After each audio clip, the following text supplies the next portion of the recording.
நம்முடைய இந்த கைரேகை ஜோதிட பயிற்சி வகுப்பில் இன்னைக்கு நம்ம பார்க்க இருக்கிறது கங்கண ரேகை எனப்படும் ரேகை. அது என்னங்க கங்கண ரேகை? அதாவது திருமண சடங்கின் பொழுது கையில் வந்து பெண்ணுக்கும் மாப்பிள்ளைக்கும் வந்து என்ன செய்வாங்க, ஒரு மஞ்சள் நூல் கயிறில் ஒரு விரலி மஞ்சளை வச்சு கட்டி கைகளில் கட்டி விடுவாங்க. அது கங்கணம் கட்டுறதுன்னு பேர் அதுக்கு.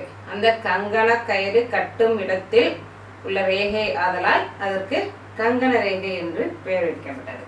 சரி, இப்போ இந்த கங்கண ரேகை அமைப்பை பற்றி நம்ம தெளிவாக பார்ப்போம். எல்லாருடைய கைகளிலுமே அந்த மணிக்கட்டுன்னு சொல்கிறோம் இல்லைங்களா, அந்த மணிக்கட்டில் தான் அந்த லைன்ஸ் இருக்கும். அதாவது உள்ளங்கை சில பேருக்கு வந்து உள்ளங்கை லைட்டாக அந்த உள்ளங்கை சைடு இருக்கும், சில பேருக்கு எல்லாமே உள்ளங்கைக்கு கீழே தான் அந்த கங்கண ரேகை அமைப்புங்கிறது இருக்கும். இப்போ வந்து இந்த கங்கண ரேகை அமைப்பு எப்படிங்கிறத இப்போ நம்ம பார்ப்போம். இது வந்து ஆயுள் ரேகை ஆரம்பிக்கிற இடம் சொல்கிறோம் இல்லையா, இங்கே பாருங்க,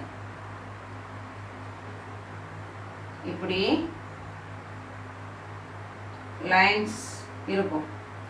அதாவது இந்த லைன்ஸ் ஆனது ஒருத்தருக்கு 2 இருக்கும், ஒருத்தருக்கு 3 இருக்கும், ஒருத்தவங்களுக்கு 1 இருக்கும், சில பேருக்கு உண்மையே இல்லாமல் கூட இருக்கும், லேசாக இருக்கும். ஆனால் அந்த இடத்துல கங்கண ரேகை இல்லாமல் இருக்காது. அந்த ரேகை எப்படி ஏற்படுகிறது அப்படிங்கும்போது, தாய் வயிற்றில் கருவாக இருக்கிற அந்த டைமிங்கில் கையை இப்படி குழந்தைங்க இப்படி மடக்கி வச்சுட்டு இருக்கும் இல்லையா, அப்போது இங்கே ஏற்படுகின்ற மடிப்பு தான் அந்த ரேகைக்கு காரணம்னு கூட நம்ம சொல்லலாம். அப்போ வந்து அது 2 இருக்கும், 1 இருக்கும், 3 இருக்கும் சில பேருக்கு, அந்த மாதிரி. இப்போ அதில் சில பல அமைப்புகள் இருக்குது. அந்த அமைப்புகளை வச்சு அதற்கான பலன்கள் எப்படி கணிப்பது அப்படிங்கிறத நம்ம இப்போ பார்ப்போம். சரி, இப்போ வந்து இந்த கங்கண ரேகை வந்து ஒரு ஆயுள் ரேகை வந்து இதில் டச் ஆகும். ஆயுள் ரேகை இதில் டச் ஆகி ஆரம்பிக்கும். இந்த கங்கண ரேகையானது நல்ல தெளிவாக தீர்க்கமாக நல்ல அமைப்பாக ஒரு 3 ரேகை இருக்குதுன்னு வச்சுங்க. இது முதல் ரேகை அப்படிங்கிறப்போ வயது ஒரு 35 வரை சொல்லலாம், 35 வரைக்கும் வயசு. அடுத்தது இன்னொரு ரேகை இருக்குது அப்படிங்கிறப்போ ரெண்டாவது ஒரு 35 to 70 வரைக்கும் சொல்லலாம். அந்த 3வது ரேகையும் நல்லா இருக்குது அப்படின்னா 70+ சொல்லலாம். அப்படிதான் இந்த அமைப்பில் சொல்கிறாங்க. இந்த கங்கண ரேகை வைத்து நம்ம வயதையும் கணக்கிடலாம் இந்த அமைப்பில். சரி, இப்போ இதற்கு மாறுபட்ட அமைப்பாக சில விஷயங்கள் இருக்கு, என்னன்னு பார்ப்போம். இப்போ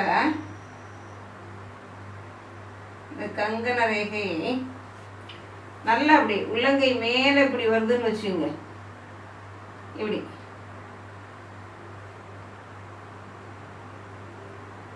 இப்படி ஆரம்பிச்சிருக்கு. இந்த இந்த உள்ளங்கைக்கு மேலே இப்படி கொஞ்சம் உப்பலாக இப்படி இருக்கும். இப்படி ஒரு அமைப்பு இருக்குன்னு வச்சுங்க. இந்த மாதிரி அமைப்பு இருக்கும்போது அவங்களுக்கு இள வயதில் திருமணம் கைகூடும். சின்ன வயசுலேயே கல்யாணம் பண்ணிடுவாங்க. அது காதல் திருமணமாகவும் இருக்கலாம். இந்த மாதிரி யாருமே வந்து ரொம்ப ஒரு இதாக பார்த்தீங்க அப்படின்னாக்க ரொம்ப சின்ன வயசில் கல்யாணம் பண்ணுறதில்ல. இப்போ எல்லாருமே என்ன பண்ணுறாங்க, 35 பெண்கள் கூட 30 வயசு தாண்டி தான் கல்யாணம் ஆகுது. ஆண்களாக இருந்தால் 40 தொட்டுடுறாங்க. அந்த அளவுக்கு தான் இப்போ வந்து கல்யாணங்கள் நடக்குது. இப்போ இந்த மாதிரி ஒரு அமைப்பு இருந்ததுன்னா இள வயது திருமணம் அப்படின்னு எடுத்துக்கிறத விட நடக்க வேண்டிய வயசில் கரெக்டாக கல்யாணம் நடந்துடும் அப்படின்னு சொல்லலாம். அப்படி வச்சுக்கலாம் நம்ம. ஆனால் இப்போ பெண்ணுக்கு 18 வயது முடியணும், ஆணுக்கு 21 வயது முடியணும் இல்லையா, அந்த ஸ்டேஜில் சடனாக கூட திருமணம் அமையலாம். இந்த மாதிரி நிறைய பார்க்குறோம் இல்லையா. இப்போது இந்த மாதிரியான ஒரு அமைப்பு இருக்குது தெரியுதா, கொஞ்சம் மேல் நோக்கி உள்ளங்கை. இப்போ வந்து சாதாரணமாக ஃப்ளாட்டாக இப்படி இல்லாமல் கொஞ்சம் அந்த ரேகை மேலே உள்ளங்கை நோக்கி இப்படி ஏறி இருக்கும். இப்படி ஏறின அமைப்பில் இருந்தது அப்படின்னா அவங்க இள வயதில் திருமணம் செய்வார்கள். குடும்ப வாழ்க்கை சின்ன வயசுலேயே அமையும். இந்த கங்கண ரேகையில் இப்போ வந்து மேல் நோக்கி போனது பார்த்தோம்.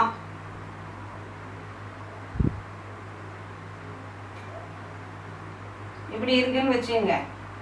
அதாவது இப்படி லைன்ஸ் இருக்கு. அதாவது இது இந்த ரேகை என்ன பண்ணிருக்கு, கங்கண ரேகை கீழ் நோக்கி வந்திருக்கு, கையின் கீழே கீழ் நோக்கி வருது அந்த வளைவு. அப்படிங்கும்போது அந்த மாதிரி அமைப்பு இருந்ததுன்னா திருமண வாழ்க்கை லேட்டாக அமையும், கொஞ்சம் தாமதப்பட்டு திருமண வாழ்க்கை அமையும்.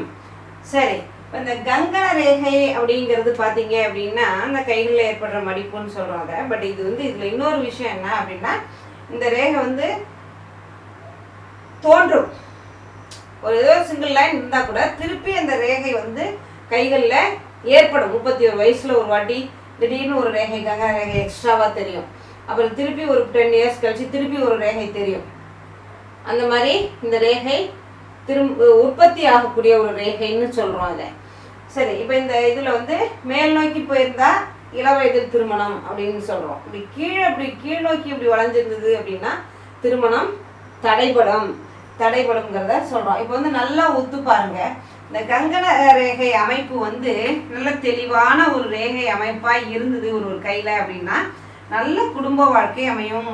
கரெக்டாக கல்யாணம் ஆக வேண்டிய வயசில் வரன் அமைஞ்சு கல்யாணம் நல்லபடியாக நடந்துடும். இந்த மாதிரி நல்ல ஒரு கிளியரான ஒரு அமைப்பில் கங்கண ரேகை இருக்குன்னு வச்சுங்க, எடுப்பா அவங்களுக்கு குடும்ப வாழ்க்கை நல்ல விதமாக ஒரு குடும்ப வாழ்க்கை அமைஞ்சிரும். இது வந்து இந்த கங்கண ரேகைக்கும் இந்த சுண்டு விரலுக்குள்ள அடியில் உள்ள தார ரேகைக்கும் ஒரு தொடர்பும் இருக்குன்னு சொல்கிறாங்க. இந்த திருமணத்தை நம்ம வந்து கணக்கிடும் பொழுது இந்த 2 ரேகையும் சேர்த்து உன்னிப்பாக கவனித்து சொல்லணும் நம்ம. அதே போல் இப்போ வந்து இந்த ஃபஸ்ட்டு ரேகை இருக்குது பார்த்தீங்களா, இந்த கங்கண ரேகையில் இந்த ஃபஸ்ட்டு இந்த உள்ள ரேகை வந்து ஒரு மாதிரி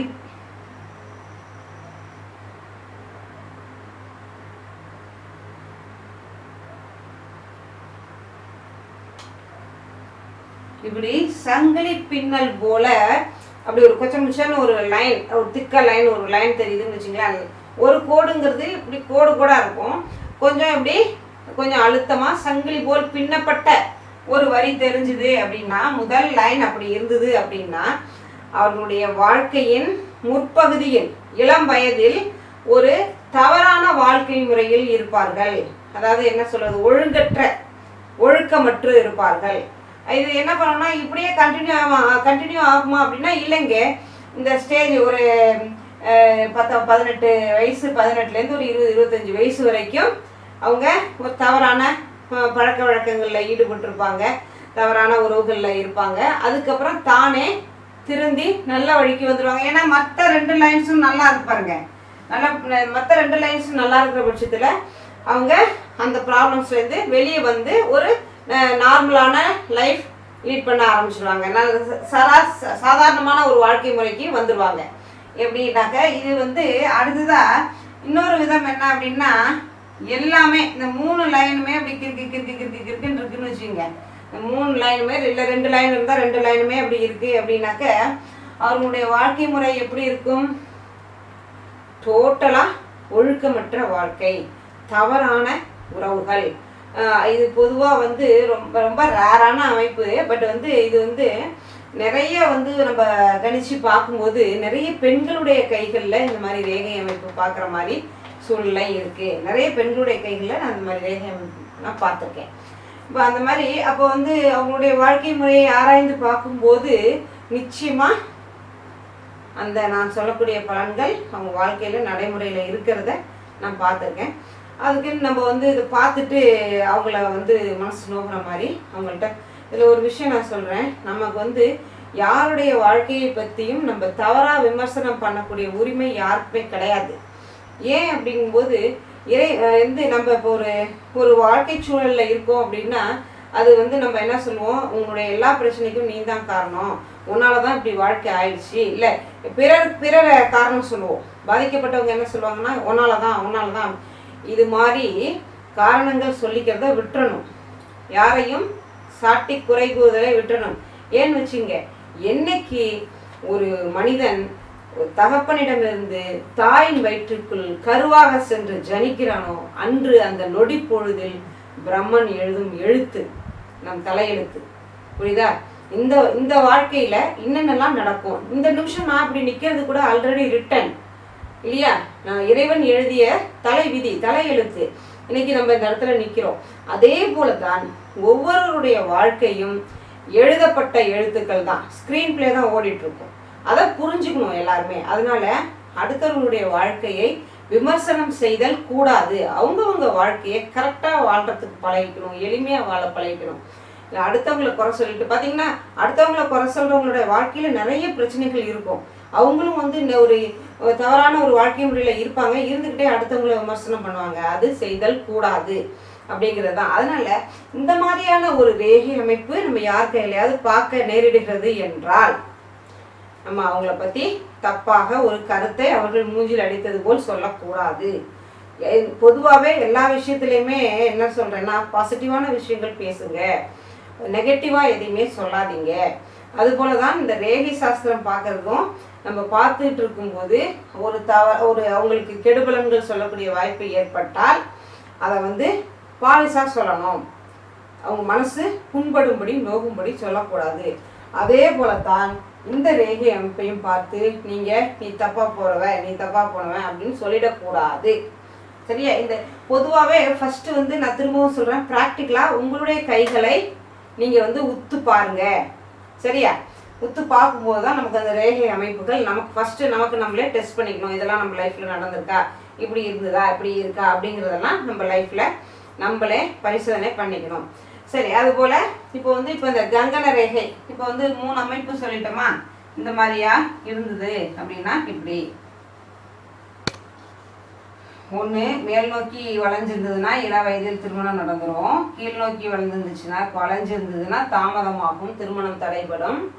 நல்லா ஒரு தெளிவற்ற பின்னப்பட்ட சங்கிலி போல் ரேகை அமைஞ்சிருந்துச்சு அப்படின்னா ஒரு ரேகை மட்டும் ஃபர்ஸ்ட்டில் மட்டும் அந்த லைன் அப்படி இருந்ததுன்னா வாழ்க்கையின் முற்பகுதியில் கொஞ்சம் தவறான நடைமுறைகள் இருக்கும், பின்னாடி அது சரியாயிடும்.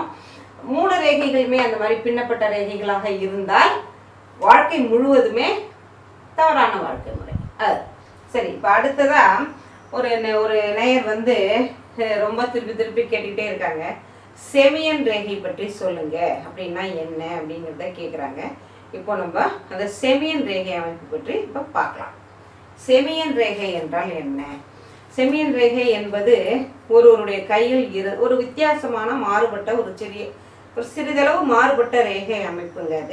இது ரேர், லட்சத்தில் ஒருத்தன் கையில் தான் இருக்கும் அது அந்த மாதிரி. அப்போ அது ஒரு மிக சிறப்பான ரேகைன்னு சொல்லலாம் அந்த ரேகையை. அதுவும் பார்த்தீங்க அப்படின்னாக்க ஒரு ரேகை, ஆல்ரெடி நம்ம பார்த்த சப்த ரேகைகளில் ஒரு ரேகை தான் அது. என்ன அதாவது இது தார ரேகை சொல்கிறோமா, இதுக்கு கீழே இங்கே உற்பத்தியாகி நிற்கும், அல்லது வளைஞ்சு போகும், அல்லது இப்படி நேராக போகும். இதில் போய் இதில் போய் இப்படி ஜாயிண்டாக இங்கே புத்தி ரேகை ஒன்று வரும். இதில் இல்லையா, இந்த புத்தி ரேகை ஒன்று இப்படி வரும்.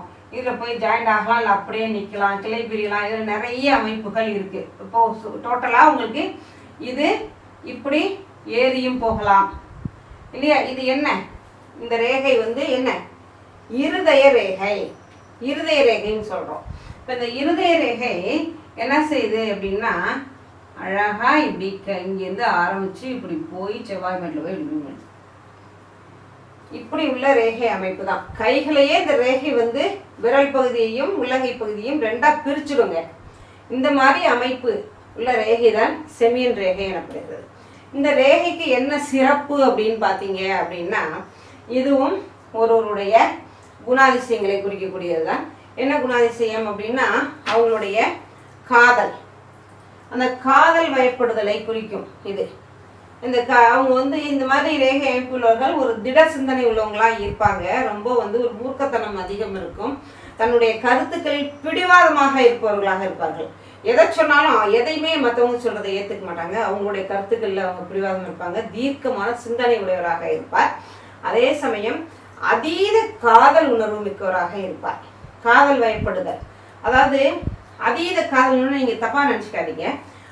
ஒருவனுக்கு ஒருத்தி அப்படிங்கிற ஒரு கோட்பாடில் இவர் இந்த மாதிரி ரேகை அமைப்பு உள்ளவங்க ரொம்ப அப்படி கான்சியஸாக இருப்பாங்க. ஒரே இடத்துல தான் அவங்களோட காதல் குவிக்கப்படும். அப்போது அந்த காதலுக்குரிய நபர் உண்மையிலே கொடுத்து வச்சவர்னு சொல்லலாம், அதே சமயம் பாவப்பட்டவர்னு சொல்லலாம். ஏன் அப்படிங்கிறீங்களா, இவர் இந்த மாதிரி ரேகை அமைப்புள்ள நபர் யாரை காதலிக்கிறாரோ அந்த காதலியை காதலனை தன்னுடைய தீவிர காதலால் இம்சை செய்வார். புரியுதா? ரொம்ப கஷ்டப்படுத்துவாங்க, டார்ச்சர் பண்ணுவாங்க. அதாவது அந்த காதலனோ காதலியோ இல்லை அல்லது அன்பு மனைவியோ கணவனோ தன்னை நிரூபித்து கொண்டே இருக்க வேண்டும் என்று நினைப்பார். நான் உண்மையாக இருக்கேன், நான் உண்மையாக இருக்கேன், நான் கரெக்டாக இருக்கேன்னு இவங்க நிரூபிச்சுக்கிட்டே இருக்கணும் அவருக்கு. அவர் அதை எதிர்பார்த்துக்கிட்டே இருப்பார். அது மாதிரி இருக்கணும்னு நிர்பந்தம் செய்வார். நான் ஃப்ராங்காக இருக்கேன், நான் ஓப்பனாக இருக்கேன். ஏன்னா அவர் அதில் கரெக்டாக இருக்காரு. தன்னுடைய காதலில் அவர் தீவிரமாக இருக்காரு, தன்னுடைய அன்பில் அவர் வந்து ரொம்ப தீவிரமாக இருக்காரு. அவர் கரெக்டான பர்சன். அப்படிங்கும்போது தன்னுடைய அந்த இணையும் தன்னை மாதிரியே இருக்கணும் அப்படின்னு ஒரு தீவிரமான ஒரு சிந்தனை இருக்கும். அதனால வந்து நம்ம ஆப்போசிட் இருக்காங்க இல்லையா, அவங்க வந்து தன்னை நிரூபிச்சுக்கிட்டே இருக்கணும். நானும் அப்படி தான், நானும் ஒன்று மாதிரி தான், நானும் ஒன்று மாதிரி தான், நான் எந்த தப்பும் பண்ணலை, யாரையும் பார்க்கல, வேற யார்கிட்டையும் பேசலை அப்படிங்கிற மாதிரி தன்னை நிரூபித்து கொண்டே இருக்க வேண்டிய கட்டாயம் இந்த ரேகை அமைப்பு உள்ளவருக்கு துணையாக அமைபவர்கள் அந்த ஒரு டார்ச்சர் அனுபவிக்க வேண்டி இருக்கும். இதுதான் இந்த செமியன் ரேகையினுடைய அமைப்பு. இது வந்து ஒரு அதிர்ஷ்ட ரேகைன்னு சொல்லலாம். இந்த ரேகை அமைப்பு இருக்கிறவங்க செம்ம பணக்காரங்களா இருப்பாங்க. அப்போ பணக்காரங்களா இருக்காங்க, வசதியானவங்களா இருக்காங்கன்னாக்கா அந்த அன்பு தொல்லைகளை சகிச்சுக்கலாம், தப்பு இல்லை அப்படின்னு தோணுதா? அதுவும் அப்படின்னு தோணலாம். இவங்க வந்து எப்படி இருப்பாங்க, இந்த மாதிரி ஒரு ரேகை அமைப்பு உள்ளவர்கள். அதே போல் நம்ம இன்னொன்று பார்த்துருக்கோம் பார்த்தீங்களா, இந்த விதி ரேகை, சூரிய ரேகை, ஆரோக்கிய ரேகை, இந்த மாதிரி ரேகை அமைப்புகள் ஒரு ஸ்ட்ரைட் லைன், கையை வந்து 2 பாகமாக பிரிக்கிற மாதிரி ஸ்ட்ரைட்டாக போயிருக்கும். அந்த மாதிரி ஸ்ட்ரைட் லைனாக வர ரேகை அமைப்பு எந்த கையில் இருந்தாலுமே அவங்க எக்ஸலண்ட்டாக இருப்பாங்க. அவங்களுடைய வாழ்க்கை ரொம்ப அருமையாக இருக்கும், ஐஸ்வர்யத்தோட வாழ்க்கை அமையும். இதுதாங்க இந்த செமியன் ரேகையினுடைய ஒரு நேயர் வந்து கேட்டுகிட்டே இருக்காரு. அவருடைய பெயரெல்லாம் இல்லை அந்த வாட்ஸ்அப் கொஷினில், அவரோட பேர் இல்லை, ஏதோ ஒரு குரூப் நேம் ஏதோ ஒன்று போட்டு அதுலேருந்து அவர் எனக்கு இந்த ரேகை பற்றி சொல்லுங்கள், இது எப்படின்னா என்னன்னு கேட்டுகிட்டே இருந்தார். அதற்கான ஒரு விளக்கம் தான் இது. செமியன் ரேகை அமைப்பு என்றால் இது வந்து இருதய ரேகை வளர்ந்த நிலை அப்படின்னு சொல்லலாம். அதை இருதய ரேகையே வளர்ந்து போய் கையை வந்து 2ஆக பிரிச்சுடுது. அந்த மாதிரியான ஒரு ரேகை அமைப்பு தான் செமியன் ரேகை அமைப்பு எனப்படும். இப்போ நம்ம முக்கால்வாசி இந்த கைகளில் உள்ள எல்லா ரேகை அமைப்புகளையும் பார்த்துட்டோம். இப்போ இந்த அங்கலாஸ்தி அப்படிங்கிறத பற்றி நான் என்னோட அடுத்த வகுப்பில் சொல்கிறேன். இந்த கைகள்லேயே பார்த்தீங்க, விரல்களில் வந்து ஒரு அமைப்பு இருக்குது, சங்கு, சக்கரம், இந்த மாதிரியான அமைப்புகள் இருக்குது. இது வந்து சங்குன்னு சொல்லுவோம், இது வந்து ரவுண்டாக அப்படி கிளம்பினா சக்கரம்னு சொல்லுவோம். இந்த மாதிரி இது நீள் வட்டத்தில் இப்படி இருந்தது அப்படின்னு வச்சுங்க, இது சக்கரம்னு சொல்லுவோம். இந்த மாதிரியான சங்கு சக்கர அமைப்புகள் கைகளின் முதல் அங்குலாஸ்தியில் இந்த அமைப்புகள் இருக்கும், சில பேருக்கு இருக்கும். அது வந்து என்ன ஆகும்னா சின்ன வயசுல அதை நம்ம பார்த்துலாம். ஒரு 15 இயர்ஸ்க்குள்ள 16 இயர்ஸ்க்குள்ள உள்ள குழந்தைகளோட கையில் வந்து நம்ம டீனேஜ் வயசில் இதை பார்த்துலாம். ஏன்னா அந்த வயசில் தான் அவங்க எந்த வேலையும் ரொம்ப கடினமான வேலைகள் செய்யறதில்ல. அதனால அவங்களுக்கு அந்த ரேகை அமைப்பு இருக்கும். இப்போ பார்த்தீங்க அப்படின்னா வயது ஆக ஆக அந்த ரேகை, எனக்கு நான் சின்ன வயசில் வந்து நான் அந்த ரேகை பற்றி எனக்கு ஒரு நாலேஜ் எத்தனை வயசில் நான் வந்து ரேகை சாஸ்திரம் கற்றுக்கிட்டேன் அப்படின்னா, படித்தேன் அப்படின்னா, ஒரு 17 வயசில் நான் வந்து இந்த ரேகை பற்றின ஒரு பழமையான ஒரு புத்தகம் எனக்கு கிடச்சி அதில் தான் எனக்கு இன்ட்ரெஸ்ட் ஆரம்பிச்சுது. அப்போ தான் நான் அந்த ரேகை பற்றி நான் தெரிஞ்சுக்க ஆரம்பித்தேன். என்னோட 17th இயரில், என்னுடைய 17வது வயதில் நான் ரேகை சாஸ்திரத்தை தொட்டேன். அப்போ பார்த்தீங்கன்னா என்னோட கையை எப்போ பார்த்தாலும் ஒரு பேனா வச்சு அப்படியே கையில் அந்த ரேகையை பார்த்து கையில் அதில் எது இருக்கா வரைஞ்சி பார்ப்பேன். என்னோட காலேஜ் ஃப்ரெண்ட்ஸு, கிளாஸ்மேட்ஸ் கையிலெல்லாம் பிடிச்சி, ஏன்னா அந்த 17th இயர்லேயே நான் வந்து என்னுடைய கல்லூரி நாட்களில் வந்து நான் கொஞ்சம் ஃபேமஸாக இருந்தேன்னு சொல்லலாம்.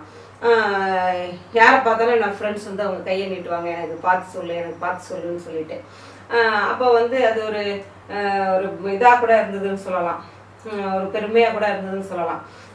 அப்போ வந்து அந்த மாதிரி அப்போது நான் பார்க்கும்போது எனக்கு இந்த சங்கு சக்கர அமைப்பு இந்த விரல் நுனிகளில் இருந்தது. பட் இப்போது அந்த ரேகை அமைப்பு வந்து அழிஞ்சு போச்சு. வேலை கடுமையாக உழைக்கிறோம் இல்லையா, மூலிகை பறிக்கிறது, அரைக்கிறது, நிறைய வேலைகள், வீட்டு வேலைகள் எல்லாம் செய்யும்போது இந்த ரேகைகள் மறைந்து விடும். அதனால தான் சொல்கிறேன், அந்த டீனேஜ்லேயே அந்த குழந்தைகளோட கையில் இந்த அமைப்பை நம்ம ஆராய்ந்து பார்க்கலாம். உங்களுடைய குழந்தைகள் கையில் சும்மா எடுத்து பாருங்கள். இந்த சங்கு சக்கரம் வந்து சிறப்பான அமைப்புன்னு சொல்லலாம். அதை பற்றி உங்களுக்கு அடுத்த வகுப்பில் இந்த விரல்களின் அங்குலாஸ்தி என்பது என்ன, அது அந்த முதல் அங்குலாஸ்தியில் உள்ள சங்கு சக்கர அமைப்புகள் என்ன, அந்த சங்கு சக்கர அமைப்புகள் இருந்தால் என்னென்ன பலன்கள் அப்படிங்கிறத அடுத்த வகுப்பில் ரொம்ப தெளிவாக உங்களுக்கு நான் சொல்லித்தரேன். நன்றி, வணக்கம்.